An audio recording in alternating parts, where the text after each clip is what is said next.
Now we're going to talk about the cons of in-ear monitors. The first one is they fall out or they pop out of your ears.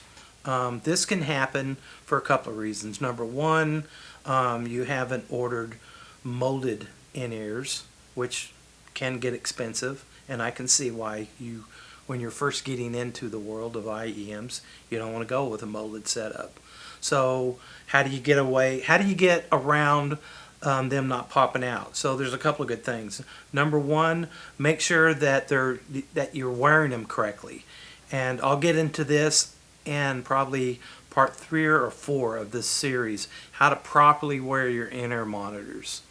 So back to them popping out. So if they're not set up correctly, or the silicone aspect that pops and goes into your ear canal, if you don't have a good, if it's not, the size is not for your ear. So most in-ears that you buy will come with about 4 or 5 different sizes. Some people have bigger ear canals, some people have small. So try them all out and and find out which one fits best in your ear and which one gives you a really good seal. You know you got a good seal when you have good low frequency bass response coming in, and you can sort of feel the bass. That's how you know you got a good seal. Some people feel it disconnects them from the audience. I've already spoke about this before. What you probably want to do, and what I would suggest that you do, is to have 1 or 2 microphones on the side of the stage pointing toward the stage for you to get that ambient sound that you miss when you go with a complete in-ear setup and you feel like you're all by yourself. You feel disconnected from the band and even from the audience. So get some side mics pointed toward the stage to give that ambient feel, and that lack of connection will go away. IEMs are prone to interference. Most decent ones and even some inexpensive wireless systems are now in the 5 gigahertz range, which is good. You're not, you don't need them to be at 2.6. And even they outlawed certain frequencies with the earlier versions of wireless systems. That's because they were causing interferences and stuff, and they were dropping out. So there's that part.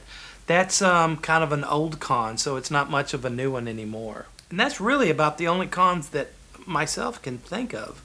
I'm such an advocate of in-ear monitors that it's hard for me to find a lot of bad things not to go with an in-ear monitor setup. So hopefully this part of the series helped you out on choosing whether to go in-ears or not. So again, to go back to the main subject of the series is how to get your band members to come into the world of IEMs, is have discussions with them, have them try it. Hopefully they're willing enough to try it.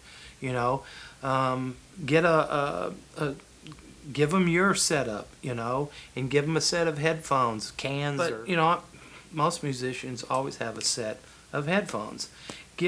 Bring a set and plug it into your in-ear monitor and set it up for them, and let them go through a practice session with it. If you're real close with them, have them take it home, play with it for a bit, and try it out, and let them get used to it.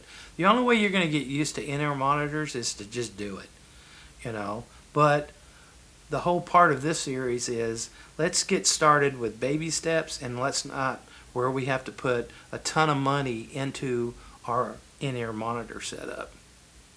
Especially if you're a hard-working bar band, you want to put your money toward, well, I want to say you'd want to put a lot of money into your in-ear monitors because that's your ears. So just like a stereo setup, you put most of your money into your speakers, right? Because that's what you hear the music from. So don't go too cheap when it comes to in-ear monitors. Don't spend bank on it at first until you really, all right, this is it, and I'm not going anywhere else, and I want to get the best that I can. Then, work with your budget and put as much money as you can in your in-ear monitors, because the better you hear, the better you'll play. So hopefully you're enjoying this series. I know that this has been done many times on YouTube and other social media sites. But since I'm talking about it, I figured I would just make a whole series of in-ear monitor setups from the beginning to the end. So series 3, we're going to talk about what I personally use. I'll give you a little insight of the Behringer P1, which is great for drummers and keyboard players. Anybody that's stationary on the stage and does not move, that's a really good route to go. We'll talk about some wireless systems, and then we're even going to talk about how to properly wear your monitor on your head so they don't pop out if you don't have a molded set. So we'll see you on the next one for in-ear monitors. Thanks for watching. Please comment below, and also look for the next series, which will be up here, and that'll take you to the next series. So till then, we'll talk to you soon.